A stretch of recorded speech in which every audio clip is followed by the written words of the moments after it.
सुखदेव जी महाराज कहते हैं, इतने में सिंधु सौवीर देश के राजा रहुगण का सवारी आया।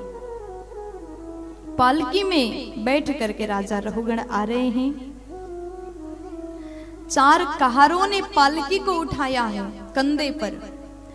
इतने में एक पालकी ढोने वाला कहार बीमार पड़ गया, तो राजा ने आदेश दिया जाकर के कोई भी मिल जाए उसको लेकर के आओ। भरत जी जा रहे थे, भरत जी मिल गए और उनको पकड़ लिया, लेकर के गए, कंधे पर पालकी रख दिया। सबने कहा अच्छे से चलना, महाराज का सवारी है। तो भरत जी चल रहे पालकी उठा करके। जीवन में जब जो परिस्थिति आया उसको तुरंत स्वीकार किया, हर काम कर रहे हैं, बीच में रोक टोक नहीं करते, लेकिन बस मन में इतना ध्यान है कि इस जन्म में चाहे कुछ भी हो जाए भगवान को पाना है, एक लक्ष्य है। कई प्रकार की समस्याएं परेशानियां उनके मार्ग में आए, लेकिन बिल्कुल घबराए नहीं, अपने लक्ष्य को याद करके आगे बढ़ते रहे। भरत जी महाराज पालकी उठा करके चल रहे हैं। जैसे आगे बढ़े, जमीन में देख करके चल रहे हैं तो जमीन में कीड़े दिखाई दिए, तो भरत जी महाराज अपने पैर को थोड़ा सा आगे रखते हैं। इतने में थोड़ा सा गड़बड़ हुआ, महाराज के सिर पर पालकी लग गया। महाराज बोले कैसे चल रहे हो, अच्छे से चलो। और सब लोग बोले ये अभी जो आया है ना मोटा व्यक्ति, ये अच्छे से नहीं चलता है। राजा ने डांट दिया। थोड़ा आगे गए तो चींटियां जमीन पर चल रही है लाइन से, भरत जी को दिखाई दिया।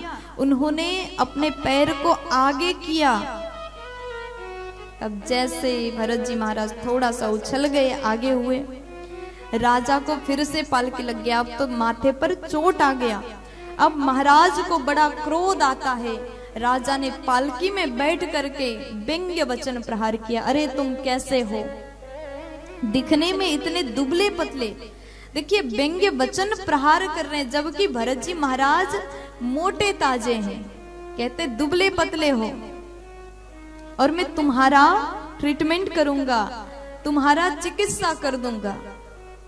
कई प्रकार की बातें सुनाया। जीवित ही मुर्दे समान हो, अप्रिय वचन प्रहार किया।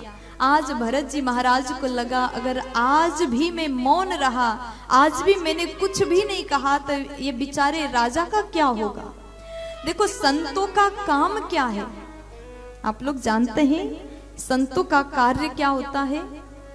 संत का अर्थ है साधनोति परम कार्यमिति साधु, जो बिगड़े हुए को सुधार दे वही साधु है।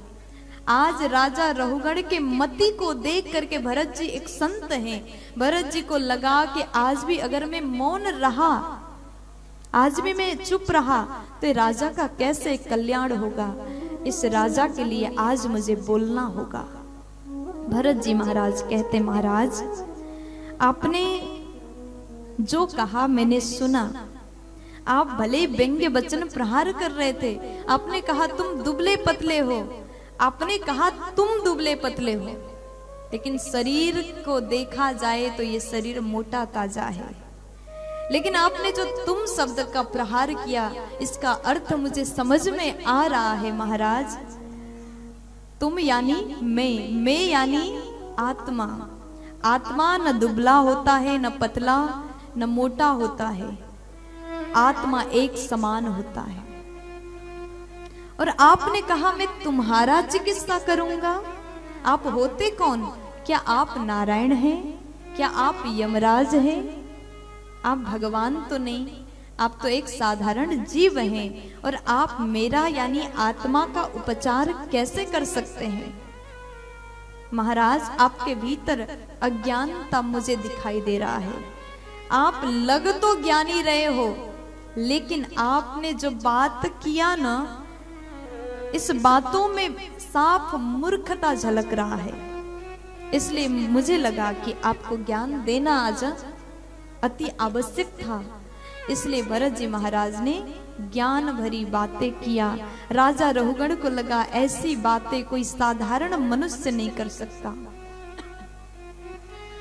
भरत जी महाराज कहते हैं ये शरीर का धर्म है, कभी मोटा होता है, कभी पतला होता है, ये शरीर का धर्म है। और शरीर और आत्मा में बहुत बड़ा भेद है, बहुत बड़ा अंतर है। आत्मा को न कोई देख सकता है, न कोई छू सकता है, न आत्मा का नाश होता है। आत्मा सदैव एक है, वो बदलता नहीं, उसका नाश नहीं होता। शरीर का नाश होता है। जब ये शरीर खत्म हो जाए, जिस प्रकार से व्यक्ति पुराने कपड़े को अलग करके नए कपड़े धारण करता है ना, उसी प्रकार ये शरीर पुराना हो जाए, वृद्ध हो जाए, मर जाए, खत्म हो जाए, शरीर नाश हो जाए, तो नए कपड़े की समान वो आत्मा नया शरीर बदलता है। आत्मा का कभी मृत्यु नहीं होता। जैसे ज्ञान भरी बातें सुन लिए, राजा रहुगढ़ को समझ में आया ये कोई साधारण मनुष्य नहीं है, ये तो संत हो सकते हैं। तुरंत पालकी से उतर गए। भरत जी के शरीर को देखा तो शरीर तो सामान्य है, साधारण मनुष्य के समान दिख रहे हैं, लेकिन उनके मुख में दिव्य तेज दिखाई दे रहा है। पाँव से लेकर के सिर तक निहारते हैं तो कंधे में एक धागा लटका हुआ था, यज्ञोपवीत जनेऊ सूत्र।